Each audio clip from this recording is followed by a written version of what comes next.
За намайг Бэгсэргийн Даваасран гэдэг. Миний төрсөн нутаг бол Завхан аймгийн Отгонсом. Отгон тэнгэрийн үрд төрснөөрөө бол би өөрөө маш их бахархдаг. Одоогоор бол Сонгын хайрхан дүүргийн сүүл утгасхуулын нэгдлийг нарийн бичгээр ажилладаг байгаа. Миний шүлэг бишг болсон шалтгаан бол маш багасаа 3 дугаар ангиас ахуулан би шүлэг бичсэн.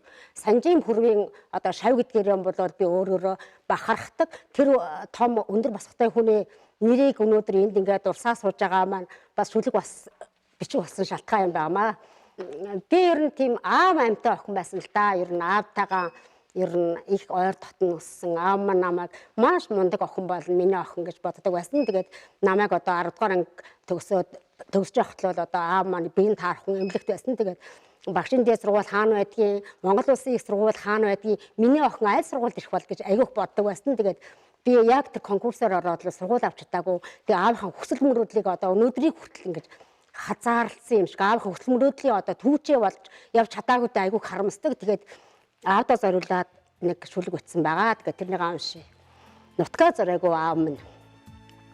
Манайхыг нутгаасаа нөхөд намар байсан уулын толгойд будан сууж бороошоод уртаас урт намрын өдрүүд үргэлжлээд уяан дээр морж ихрээд үеийн залуус цэрэгт мордох гэж хөөрөлдөөд үнийн зилэн дээр охид хүүхдийн дуу хадаад шинхэн гэрийн найр хавтгаж дуулалдаад шингэх наран дээр амьдрал үргэлжлээд урд ингэр дүүрэн цагаан мууг яриагаад уурт бариад ээж минь мөөгний хүрээ гисээд уул усаа арадан сай сүрний дээжээ өргөөд улс амтэн ах дүүгэн дайж сайлаад ээж минь цаанаа нэг гунигтай эцэг минь дуугүй мод толгой нэрээстэй сахалт айлын өөтө хаяа шатар нүүд санаа алтан гэрийн гадаа суухан үргэлтэй говьруу төрөөчийн айлууд нүгээд гэрийн буураар шууд эргэлдэж эзгүүрээд энэ тэнд том шууд нисэлдэж эдэн хоолоон булаалдаад энэ намрын өөтөг эцэг минь гайхаш огшроод гэрээн ачаар нутгаасаа хөлөв гинхэн иргэн харц сэтгэл хорогдоод димэл ээж минь дээжээ мөрөөд нулим сайн унгаад дээлийн гэлдэргэл хаамн таг дүүгүй дүүсэгээд хүний нутг руу сэрэлжин сууших хэцүүхэн чийдвэртэй эргэлзэж тэнэглзээд уулын ураа харж битүүхэн шунаасрах хаамн урт холын нүүлээс дахин нутгаан зориагүй юм. Цаг үргэлж нутгийнхаа зүг хараад илгэж зэлгэрсэн нүдээр гунигтайхан ширтэж өсөд төрсөн нутагтаа зүү зөндөө харсаар өвгдийн хоймогт дэшээ морилсон.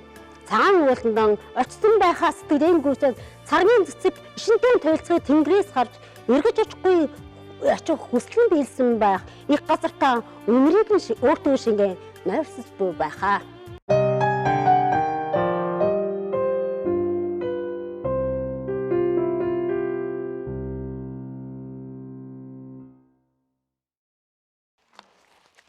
За одоо 20 дахь шүлгээ хэлж өгье.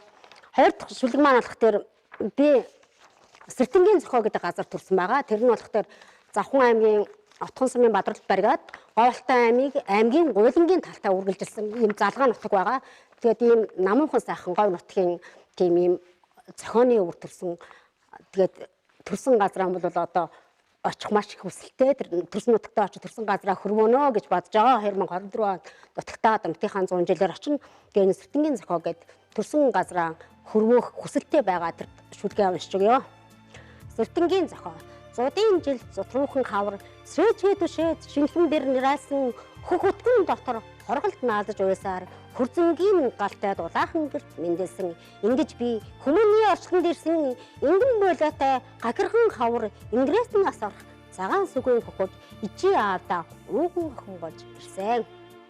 Тэмээний бүхэн дээрээс наран урахыг харж тэмээний зогдор доороос наран жарахыг үзэж тийм эгэлгүй сайхан говьд тэнгэрийн хаяанд нартай тоглож өссөн би.